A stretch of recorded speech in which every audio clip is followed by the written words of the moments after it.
It was my grandson Noah's birthday. The whole family was gathered in my backyard. I had spent 3 weeks building him a custom treehouse with my own hands. Just as everyone was about to sing happy birthday, my son Tyler stood up.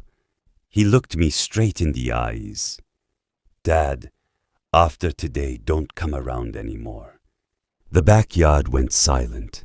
Olivia folded her arms. Then Tyler said something I'd never forget. "You're no longer my father. You're just an old man who refuses to let go." I looked at my grandson. He was frozen. I simply smiled. Okay, no yelling, no tears, no argument. I quietly picked up my truck keys and drove straight to one place. Not home, not the police, not my lawyer's office, the county recorder's office. Because one signature would erase the future Tyler thought he already owned, and he wouldn't discover it until 31 days later. The morning after my grandson Noah's birthday, I woke up at exactly 5:30, just like I had every day for the last 40 years. Old habits don't disappear just because someone tells you you're no longer family.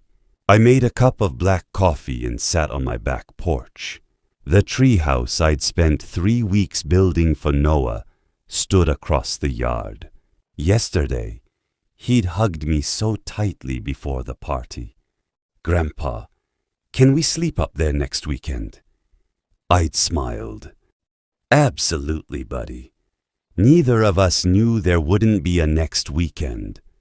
My phone buzzed. It was a text from Tyler. "Please don't come by the house anymore. Olivia and I need space. Respect our decision." "No, Dad. No, please understand."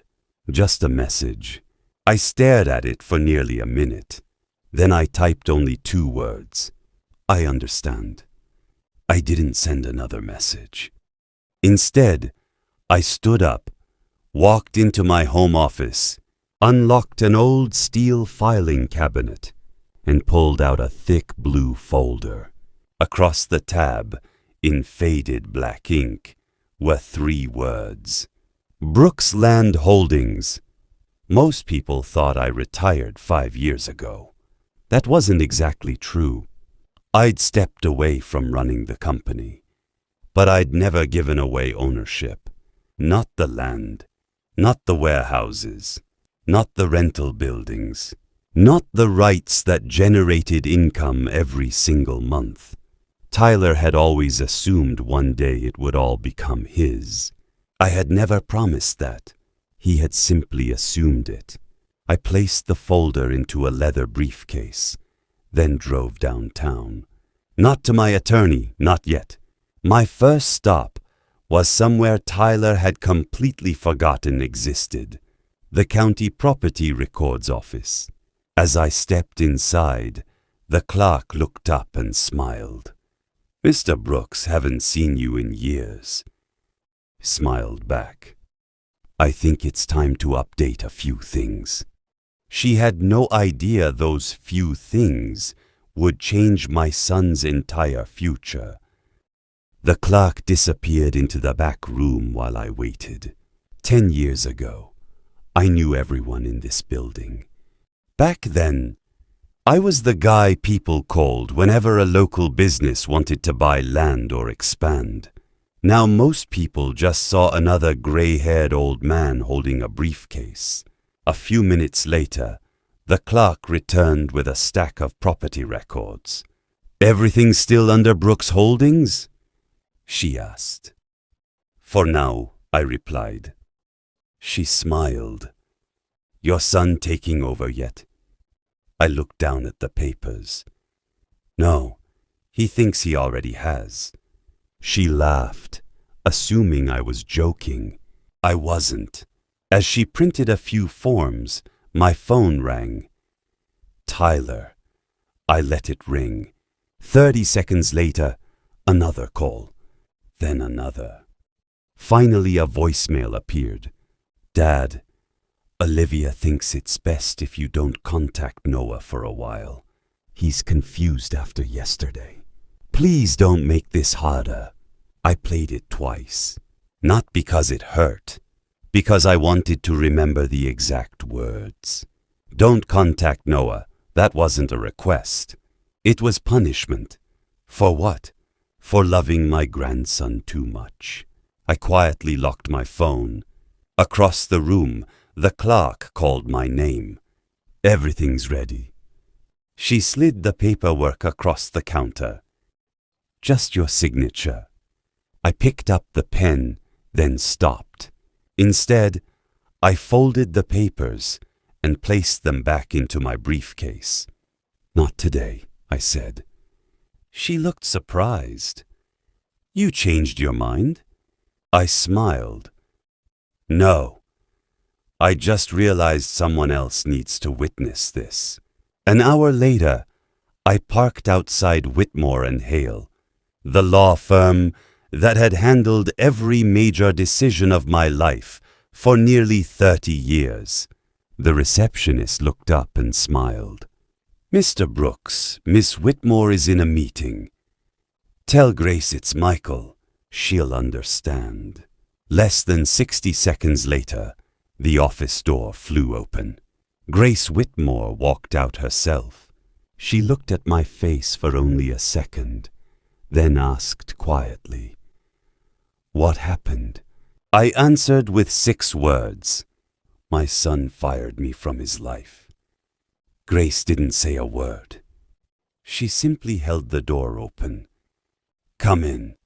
As I stepped into her office, I had no idea that the next document I'd sign wouldn't just change my future.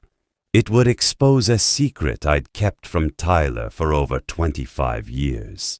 Grace closed the office door and placed 2 cups of coffee on the table. She had known me for almost 30 years, long enough to recognize when I was angry, long enough to know that today I wasn't angry. I was disappointed. She sat across from me. Michael, I've never seen you walk into my office looking like this. I slid Tyler's text message across the desk. She read it silently, then took off her glasses. He actually told you to stay away from Noah. I nodded, and he said I'm no longer his father. Grace leaned back in her chair. I've represented families going through ugly divorces, billion-dollar lawsuits, and inheritance wars. But this is different. I reached into my briefcase and pulled out the blue folder. She recognized it immediately. Brooks Holdings. I nodded. I think it's time. Grace didn't open the folder. Instead, she asked one question. Are you finally ready to tell him the truth? I looked out the window.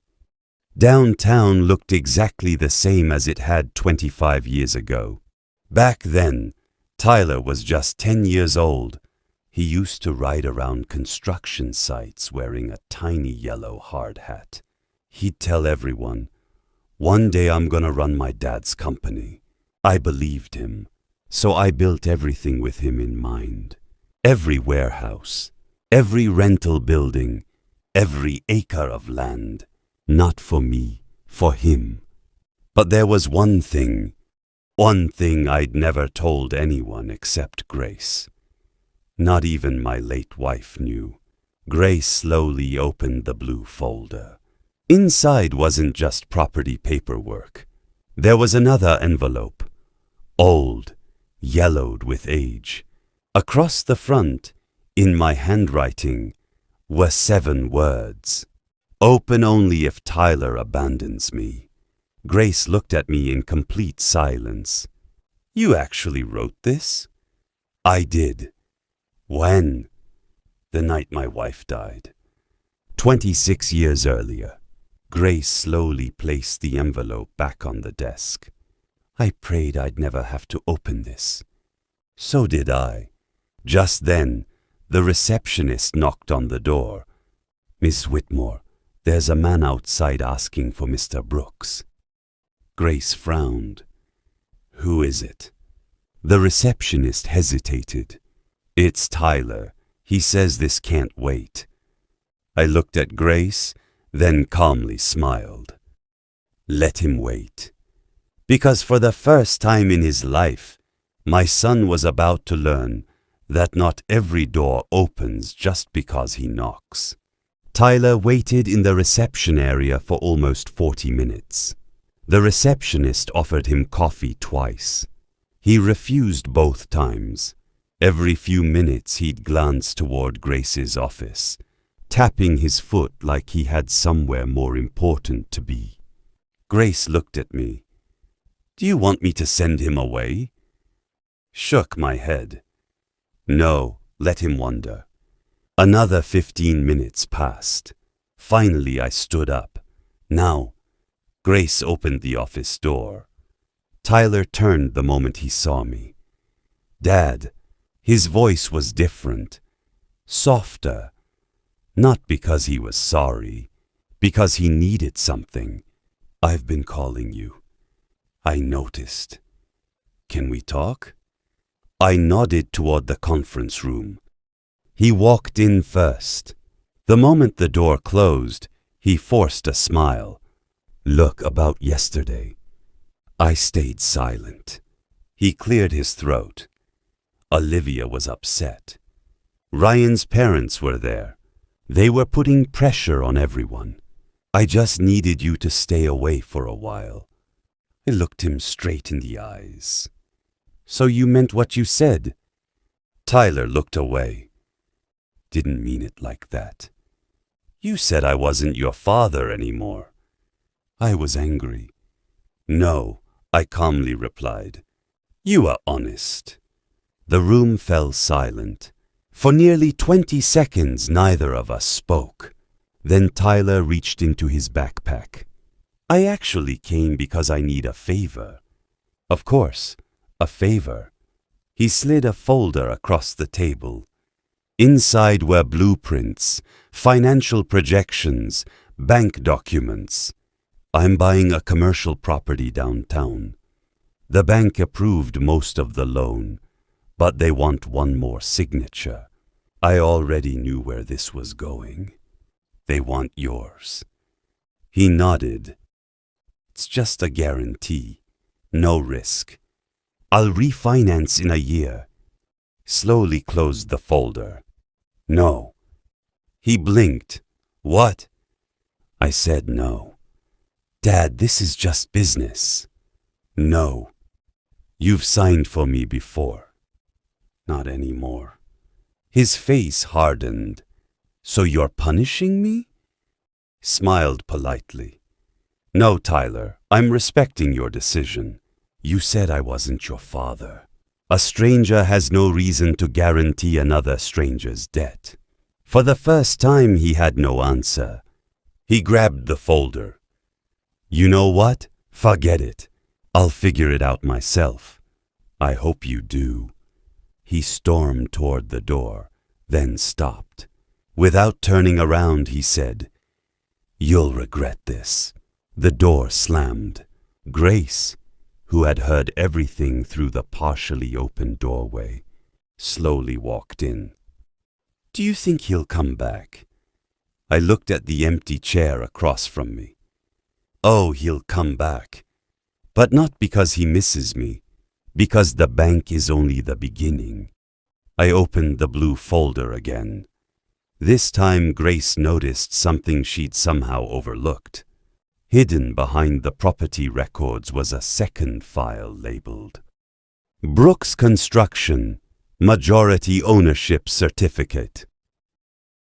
Grace's eyes widened. Michael, he doesn't know. I quietly smiled. No, he still thinks he owns the company. Tyler left Grace's office furious. The moment he got into his SUV, he slammed the steering wheel. This is ridiculous. He called Olivia. He refused. There was silence on the other end. Then Olivia sighed. I told you this would happen. Tyler frowned. What do you mean? You embarrassed him in front of everyone. He'll get over it. Olivia's voice turned cold. No, men like your father don't get over it. They remember. Tyler ended the call. For the first time, he wasn't angry anymore. He was nervous. Meanwhile, Grace closed the office door behind me. Michael, how much does Tyler actually know? I smiled. Almost nothing. Grace looked surprised. I thought he'd been running Brooks Construction for years. He runs the daily operations. But ownership? Not even 1%. Grace stared at me. So who owns it? I reached into my briefcase and placed another document on the table. She looked at the first page, then the second. By the third page, she slowly leaned back in her chair. My God, he really has no idea. 28 years ago, when Brooks Construction almost went bankrupt after a recession, I made one decision that saved everything. I quietly created a holding company.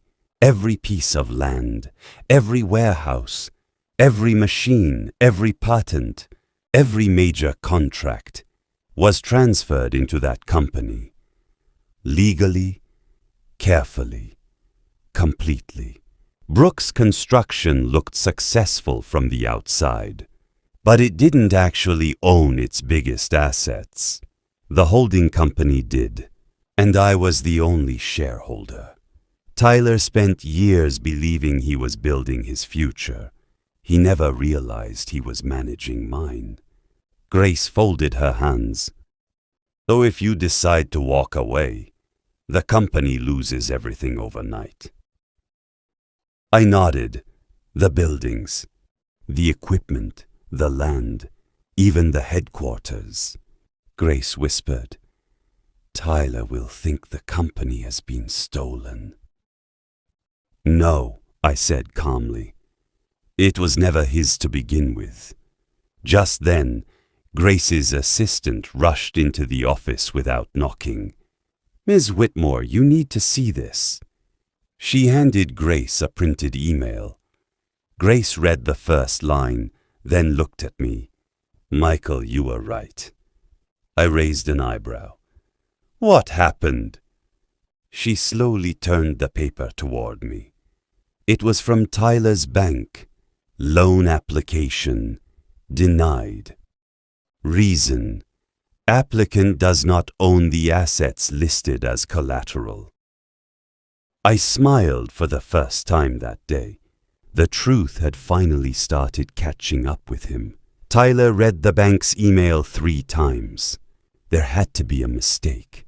He grabbed his phone and called his loan officer. Mark, this has to be an error.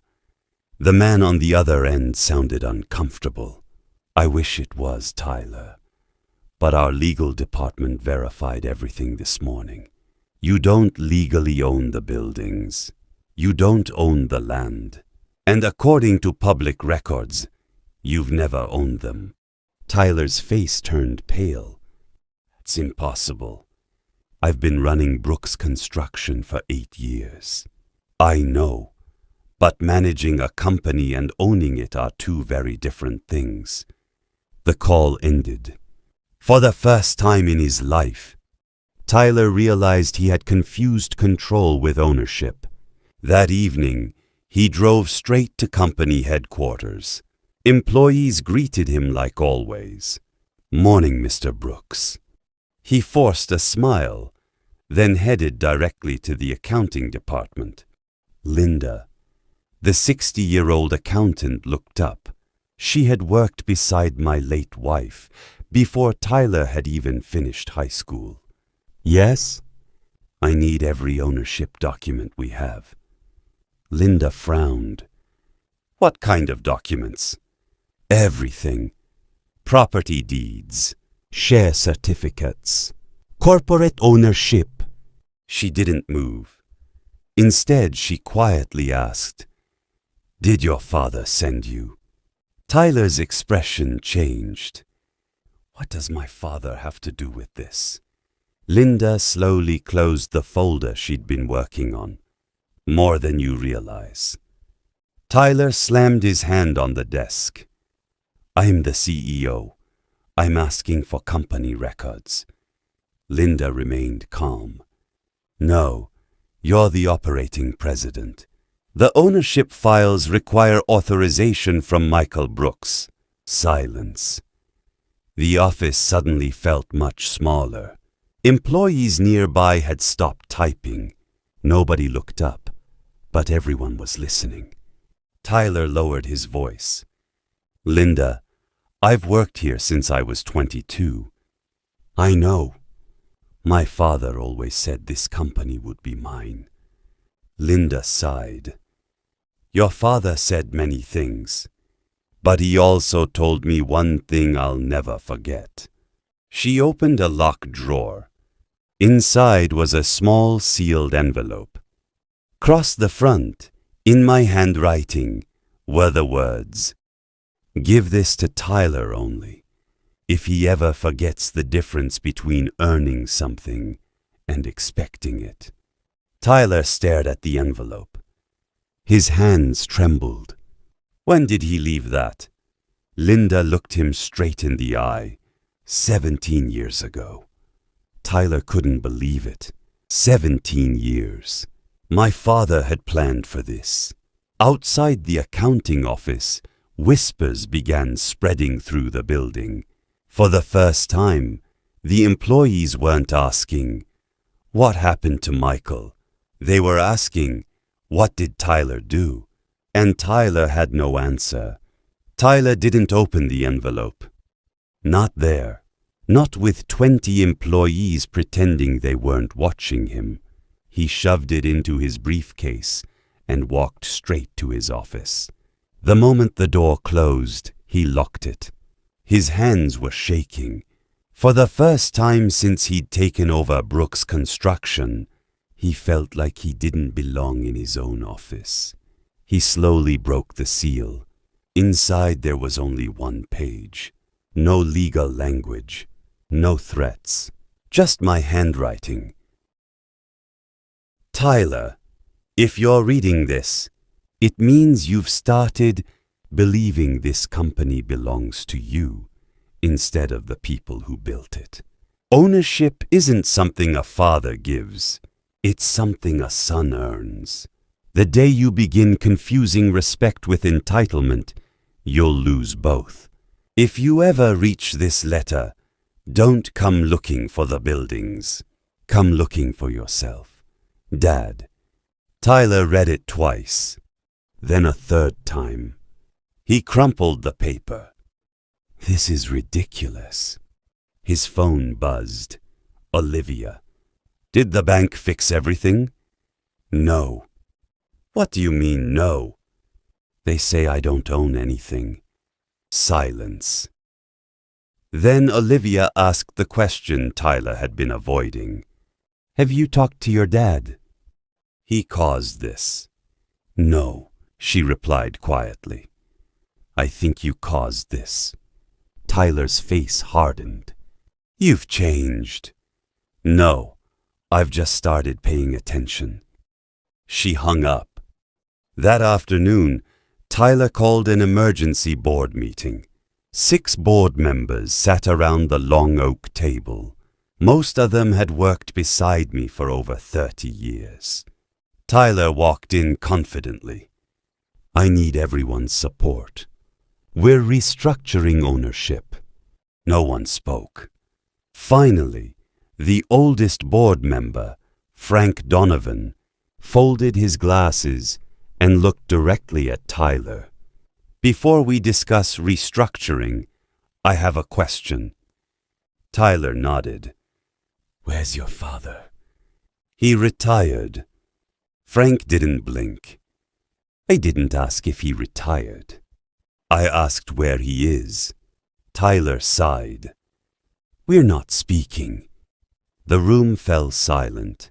Frank slowly stood up. I worked with Michael Brooks for 38 years. He gave every one of us a second chance when nobody else would. He attended our weddings. He visited us in hospitals. He paid salaries during the recession when he didn't pay himself. Frank leaned forward. So tell me honestly, what did you do to that man? Nobody defended Tyler. Nobody changed the subject. Every pair of eyes stayed on him. For the first time he realized he wasn't sitting at the head of the table because people respected him. He was sitting there because they respected his father. And if that respect disappeared, so would his authority. Just then, the conference room door opened. The receptionist looked nervous. Mr. Brooks, there's someone here asking for Mr. Michael Brooks. Frank smiled before Tyler could answer. I know who it is.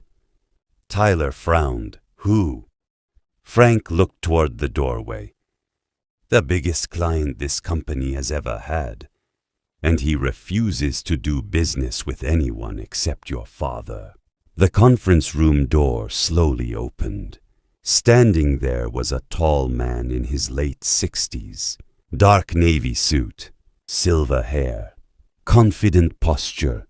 Every board member recognized him instantly. Richard Coleman, CEO of Coleman Development Group, one of the largest commercial developers in the state. He wasn't just another client. Over the last 20 years, his company had awarded Brooks Construction contracts worth well over $300 million.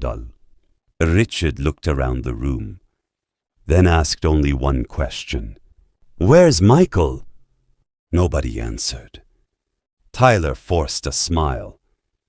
My father retired. Richard didn't even look at him. I wasn't asking about retirement. I asked where he is. Tyler cleared his throat. I'm running the company now. For the first time, Richard looked directly at Tyler.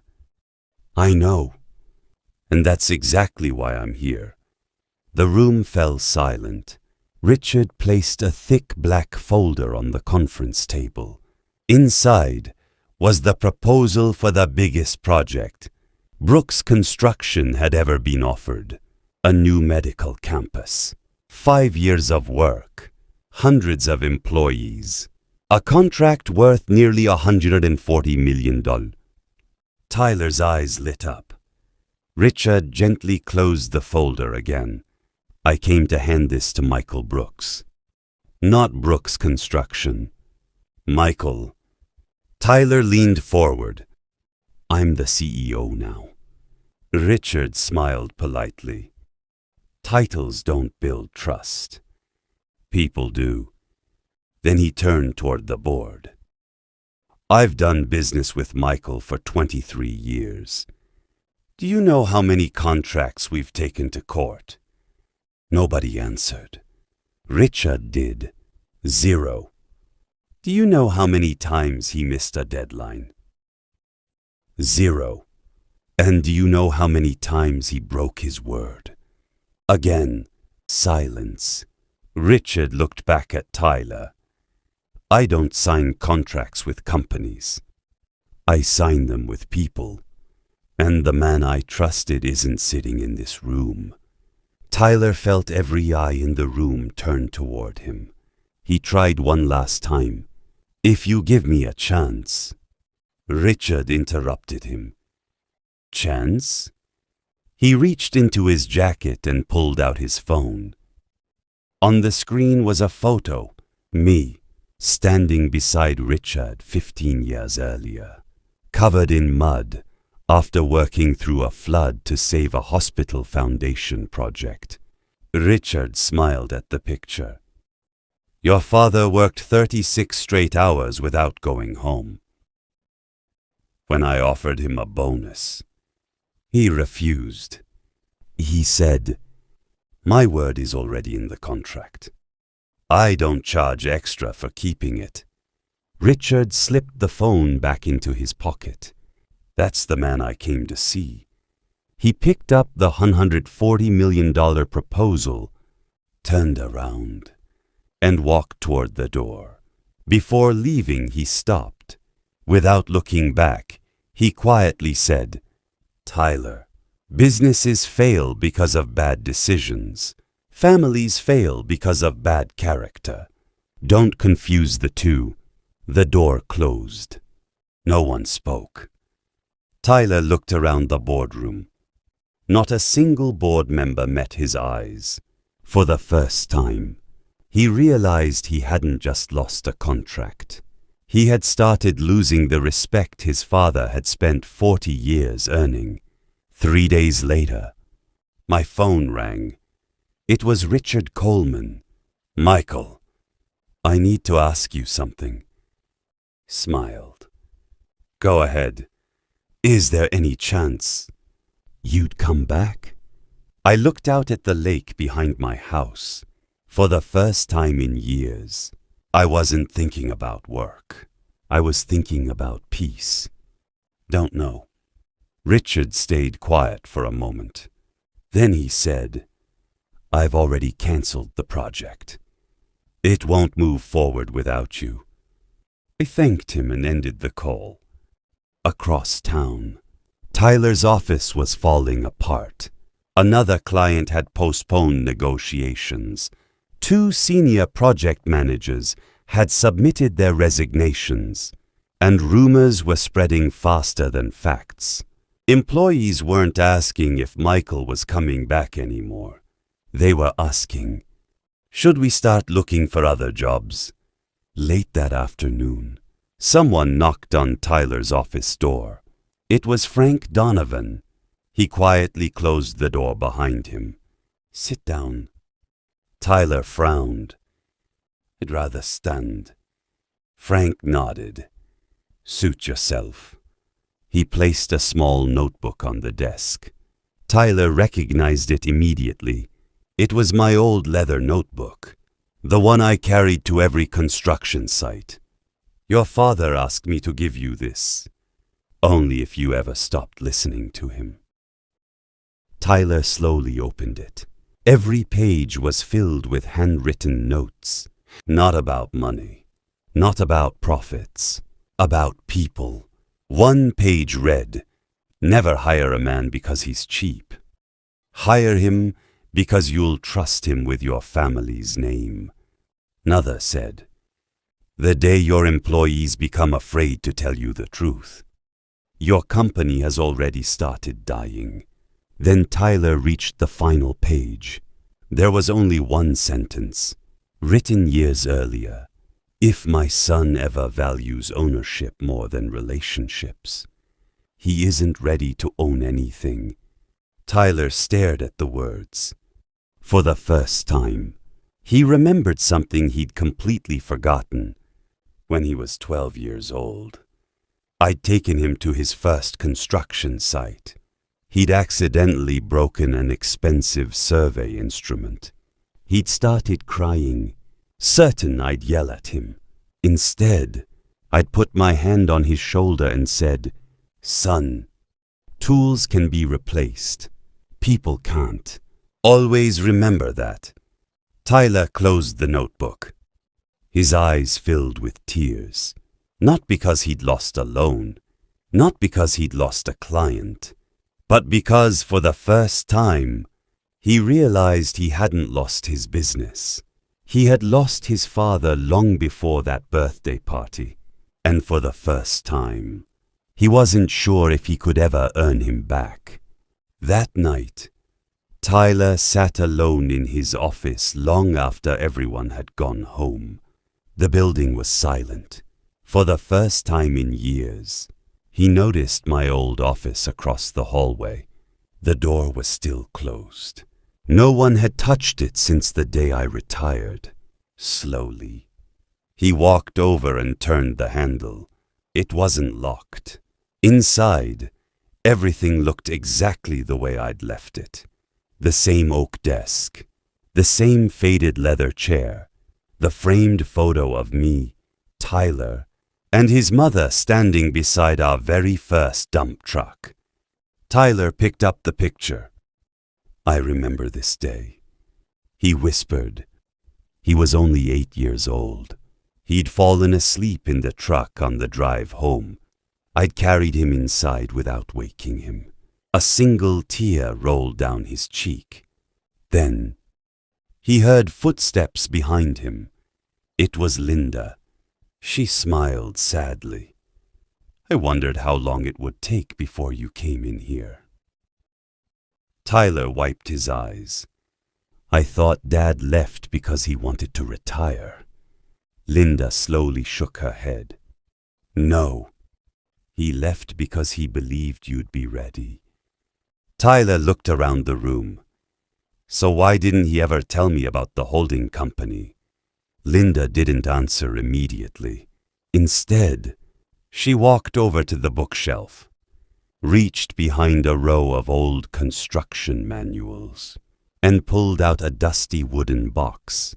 I've been keeping this for 15 years. Tyler frowned. What's in it? Something your father wanted you to have, but only after you became the kind of man who deserved it. She placed the box on the desk. Inside was a cheap plastic toy bulldozer. Tyler laughed through his tears. I used to play with this. Linda smiled. You carried it everywhere. Beneath it was another envelope. This one had my handwriting. For Tyler, when he finally understands. Tyler's hands trembled. He carefully opened it. Inside was a short letter. Son, if you're reading this, then life has finally taught you something I couldn't. One day, you'll discover that businesses aren't built with concrete. They're built with trust. Money can replace buildings. Lawyers can replace contracts. But nothing replaces a father once pride convinces you that you don't need one. If you're holding this letter because you've realized your mistake, then don't come looking for my company. Come looking for me. Dad. Tyler couldn't hold back anymore. He sat down in my old chair, covered his face with both hands, and cried.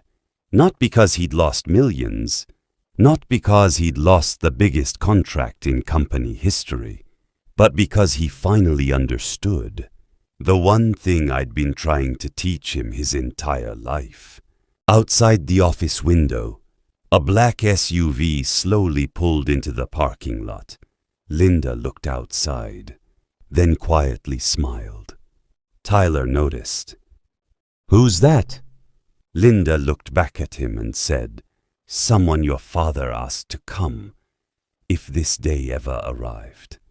Tyler stood up, confused.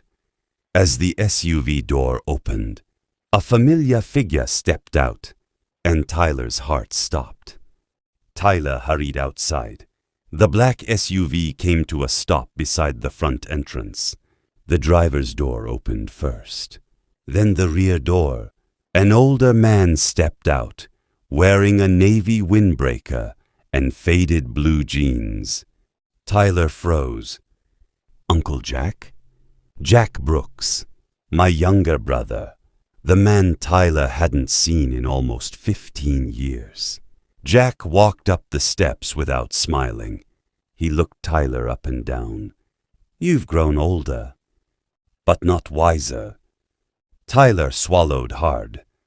I didn't know you were back in town. You weren't supposed to. Jack replied. I've been here for 3 days. Tyler frowned. What? Jack looked toward the company building. Your father asked me to wait. Wait for what? Jack's face turned serious. For the day you finally stopped blaming everyone else. Linda quietly slipped back inside, leaving the two men alone. Tyler looked confused. You've been talking to Dad? Jack nodded. Every day. Tyler felt another knot form in his stomach. So, where is he? Jack didn't answer. Instead, he handed Tyler a folded newspaper. The headline read, "Brooks Foundation donates $25 million to build Veterans Training Center." Tyler stared at it. His father's picture was on the front page, smiling, standing beside veterans and construction apprentices. "Dad donated $25 million. Jack nodded. "The money you thought was waiting for you is already changing other people's lives." Tyler couldn't speak. Jack continued, "Do you know what your father told me yesterday?" Tyler slowly shook his head. He said, "If Tyler ever comes looking for me because he needs money, I don't bring him." Tyler closed his eyes. Jack finished the sentence. "But if he comes because he finally wants his father back, I'll be waiting." For the first time, Tyler realized something that hit harder than losing the company. His father had never tried to destroy him. Every decision, every document, every lesson had been trying to save him from becoming the kind of man who measured people by what they owned. Jack placed a hand on Tyler's shoulder. "You still have one chance." Tyler looked up. "Where is he?"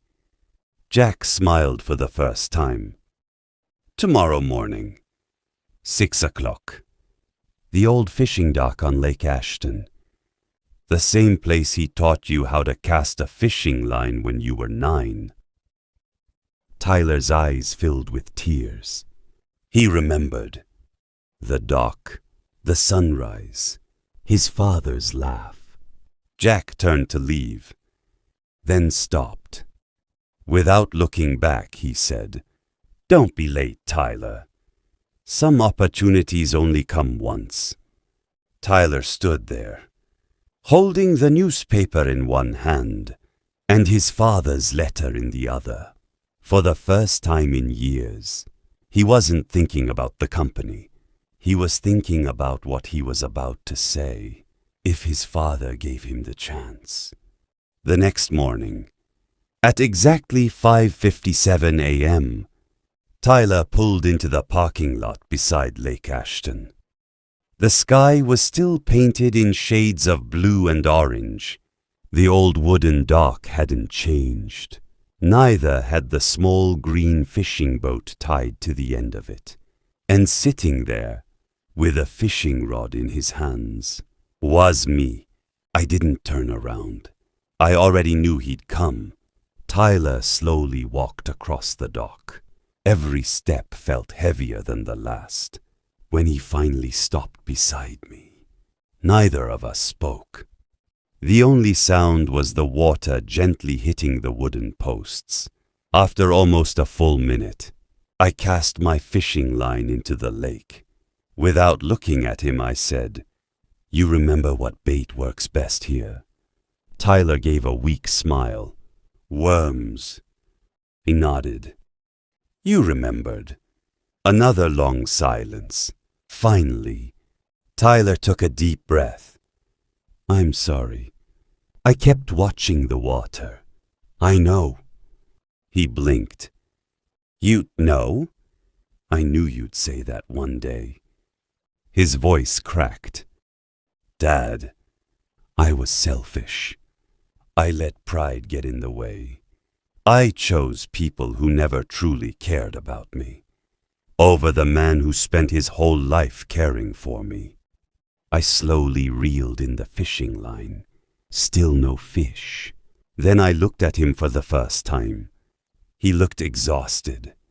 Not from work, from regret. Quietly asked, "Why are you really here?" Tyler didn't answer immediately. Then he surprised me. "I'm not here for the company. I'm not here for the money. I'm here because..." He wiped his eyes. "I don't want my son growing up the way I just did." That sentence hit me harder than anything else he'd said, Because for the first time, he wasn't thinking about himself. He was thinking about Noah. Stood up, walked over to him, and placed something in his hand.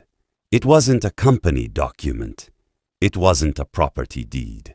It was the small plastic toy bulldozer he'd loved as a little boy. I kept it all these years. Tyler stared at it, then looked back at me. You never threw it away. Smiled. Father doesn't throw away the things that remind him of his son. Tyler broke down. He hugged me tighter than he ever had as a child. I hugged him back. But after a few seconds, I gently stepped away. Then I said something he'd remember for the rest of his life. I'll always be your father.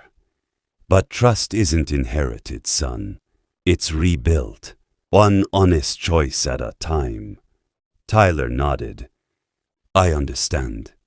For the first time in years, he truly did. A month later, Tyler never asked about the company. He never asked about the land. He never mentioned the inheritance. Instead, every Saturday morning at 7, he showed up at my house wearing old work boots. Not a suit, not a Rolex, just jeans and a faded work shirt. The first Saturday, I handed him a shovel. We're replacing the fence. He nodded. Where do we start? No speeches, no excuses, just work. By noon, his hands were covered in blisters. He looked at them and laughed. I forgot how much this hurts. Smiled. No, you forgot how much it teaches. Weeks turned into months. Sometimes we'd work without saying more than 10 words. Other days we'd sit on the porch drinking coffee, talking about Noah, baseball, and life. Slowly, the distance between us disappeared. Not because of one apology, because of 100 small choices. One afternoon, Noah ran into my backyard, carrying his toy fishing rod. Grandpa, can we go to the lake? I looked at Tyler. He smiled. If it's okay with you. He nodded. It's more than okay.